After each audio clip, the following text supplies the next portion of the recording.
ubuzima bwacu. Haleluya. Amen. Amavuta.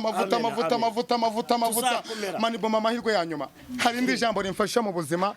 Ijambo ry'Imana rimbwira ngo Yesu ngo Imana ngo yahaye ngo yashatse abana ngo bajya kugira ngo kuzukira abana b'abantu ngo Imana ngira babura. Irangije ibwira umwami Yesu iramubwira turi tayari. Yesu aravuga ati ndi tayari. Imana aramubwira ati ngiye kuguha igihembo kimwe cyonyine. Nzaguha izina risumba yandi mazina yose.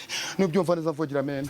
Niryo zina rya Yesu Kristo. Yesu niwe cyamamare dufite kuri iyi si. Yaba abasiramu baramwemera, abayehova baramwemera, abantu mu masoko baramwemera, n'abasazi baramwemera. Yaratabaye, yazuye abantu, yatabaye abantu. Ya Herode akozwe n'isoni, Herode birangiye yiyahuye. Niba ubyumva neza vuga Imana. Njye muri umwaka ndakuzana ijambo rivuga ngo ijambo ry'Imana ukunda Imana n'izagukunda. Ngo kandi duyihamagara izakumvira mu ijuru. Ngende mu mwuka by the way, ntungure mu mwuka, ntungure mu mavuta.